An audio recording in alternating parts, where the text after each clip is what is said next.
Assalamualaikum warahmatullahi wabarakatuh. Izin senior, izin memperkenalkan diri.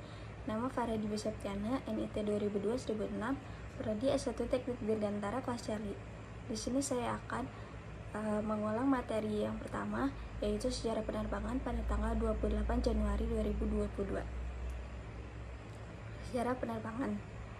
Sebagai calon sarjana teknik dalam dunia penerbangan, kita sudah seharusnya mengetahui sejarah penerbangan dunia dan sejarah penerbangan Indonesia. Tujuan dari penyampaian materi ini yaitu mengetahui sejarah penerbangan dunia, yang kedua mengetahui sejarah penerbangan Indonesia. Penemuan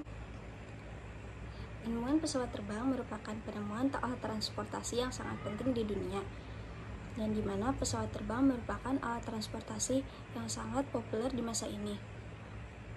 Adapun penemu pesawat terbang yang pertama yaitu Abu al-Qasim, yang kedua ada Leonardo da Vinci, yang ketiga ada Wright bersaudara yaitu ada Wilbur Wright dan Orville Wright. Wright bersaudara yaitu Wilbur Wright dan Orville Wright pertama kali melakukan percobaan pada tahun 1900 sampai 1903. Pesawat pertama yang dibuat yaitu Wright Flyer. Pada tahun 1960, Indonesia membentuk LAPIP, yaitu Lembaga Persiapan Industri Penerbangan, yang kemudian diganti menjadi LIPNUR, yaitu Lembaga Industri Penerbangan Nurtanio. Pada tahun 1976, IPTN hadir dan mengambil alih semuanya penerbangan. Pada zaman pemerintahan Orde Baru, IPTN mendapatkan dana dari pemerintah dan mengirimkan anak muda untuk ke luar negeri dan mempelajari teknik penerbangan dan bagaimana pesawat dibuat. Kemudian menghasilkan lulusan yang sekarang sering dikenal, salah satunya yaitu B.J. Habibie.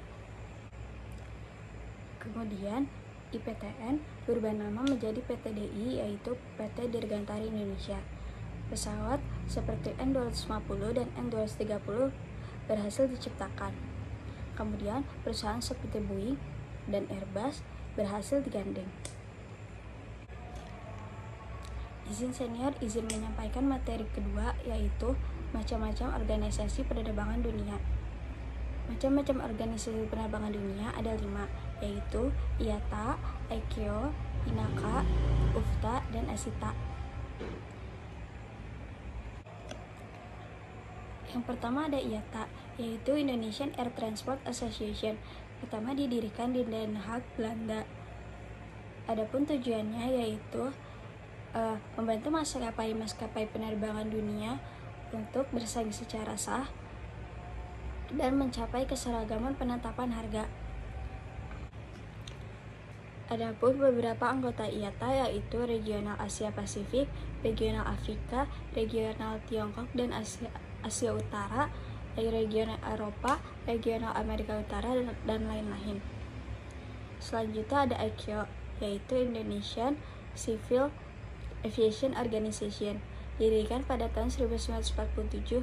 Adapun tujuan dari ICAO yaitu mengembangkan prinsip-prinsip teknik navigasi penerbangan internasional untuk meningkatkan pertumbuhan transportasi udara internasional. Selanjutnya ada INACA, yaitu Indonesian Air Carrier Association, didirikan pada tahun 1970.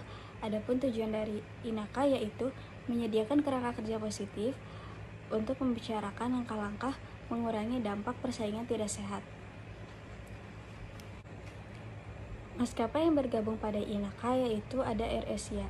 Selanjutnya ada UFTA, yaitu Universal Federation Travel Agency Association, didirikan pada tahun 1966. Tujuan dari UFTA yaitu menyatukan dan menyatakan asosiasi dan organisasi travel agent di dunia. Selanjutnya ada ASITA, yaitu Association Indonesian Travel Agency, didirikan pada tahun 1971. Adapun tujuan dari ASITA yaitu melindungi kepentingan industri, kepariwisataan nasional, dan kepentingan para anggotanya. Izin senior, izin menyampaikan materi ketiga yang bertema main komponen pesawat terbang. Yang pertama ada definisi teknik dirgantara. Teknik dirgantara yaitu ilmu yang mempelajari, meneliti, dan mengembangkan masalah-masalah kerekayasaan pesawat terbang. Penerbangan dibagi menjadi dua, yaitu penerbangan udara dan penerbangan antariksa. Penerbangan udara disebut juga aeronautics, dan penerbangan antariksa disebut juga astronautics. Kata teknik dirgantara dalam bahasa Inggris yaitu aviation engineering. Aeronautics dan astronautics diterjemahkan sebagai teknik dirgantara yang berarti kawasan udara dan antariksa. Selanjutnya ada klasifikasi pesawat terbang berdasarkan kategori. Yang pertama ada komputer, yang kedua transport, kemudian utilitas, normal, dan aerobatik. Selanjutnya ada klasifikasi pesawat terbang berdasarkan golongan. Yang pertama ada restrict, yang kedua terbatas, yang ketiga profesional, yang keempat eksperimental. Selanjutnya ada klasifikasi pesawat terbang berdasarkan keras. Yang pertama ada pesawat terbang fixed wing, yang kedua pesawat terbang rotary wing, yang ketiga pesawat terbang layang atau glider, yang keempat ada balon udara. Selanjutnya ada klasifikasi pesawat terbang berdasarkan tempat landing. Yang pertama ada seaplane yang landing di perairan, yang kedua ada land plane yang landing di daratan. Selanjutnya ada klasifikasi pesawat terbang berdasarkan model dan jenis. Yang pertama ada Airbus, contohnya A300, A310, A320, dan selanjutnya. Yang kedua ada Boeing, yaitu 717, 727, 737, dan seterusnya. Yang ketiga ada Cessna, yaitu 170. Yang keempat ada Fokker, yaitu F27, F28, F29, dan seterusnya. Yang kelima ada Doges, yaitu contohnya DC-9 dan DC-10. Selanjutnya ada kategori pesawat terbang berdasarkan misi. Yang pertama ada pesawat militer, yang kedua ada pesawat sipil, yang ketiga ada pesawat VIP. Selanjutnya ada alasan kenapa pesawat bisa terbang. Yang pertama karena memiliki 4 gaya. Yang pertama gaya weight atau gaya berat, yang kedua gaya thrust atau gaya dorong, yang ketiga gaya lift atau gaya angkat, yang terakhir ada gaya drag atau hambat. Selanjutnya ada main komponen pesawat terbang. Yang pertama ada landing gear, yang kedua fuselage, yang ketiga wing, yang keempat empennage. Selanjutnya landing gear dibagi menjadi 3 tipe. Yang pertama ada tricycle, yang kedua konvensional, yang ketiga ada tandan. Selanjutnya ada fuselage. Fuselage dibagi menjadi 3 tipe. Yang pertama ada thrust type, yang kedua monocoque, yang ketiga semi monocoque. Selanjutnya wings dibagi menjadi beberapa tipe, yaitu ada ribs, ada nose rib, ada front spar, ada full tank, dan lain-lain. Selanjutnya ada empennage dibagi menjadi beberapa, diantaranya yaitu vertical stabilizer, lalu horizontal stabilizer, yang ketiga radar, kemudian trim tabs, dan elevator. Kemudian yang terakhir ada engine, dibagi menjadi beberapa, yaitu piston engine, jet engine, turbofan engine, turboprop engine, dan lain-lain. Izin senior, izin menyampaikan materi keempat yang berjudul main komponen dan bagian-bagian pesawat terbang. Yang pertama ada fuselage. Fuselage adalah bagian tubuh pesawat terbang yang terdiri dari awak pesawat, penumpang, dan kargo. Selanjutnya ada bagian-bagian dari fuselage, yaitu cockpit, passenger cabin, galley, lavatory, nose, dan tail section. Selanjutnya jenis-jenis fuselage dibagi menjadi 3, yaitu monocoque, semi monocoque, dan thrust. Selanjutnya ada landing gear. Landing gear atau roda pesawat adalah penopang utama pesawat pada waktu parkir dan lepas landas. Selanjutnya ada macam-macam landing gear, yaitu ada tail landing gear, nose landing gear, dan main landing gear.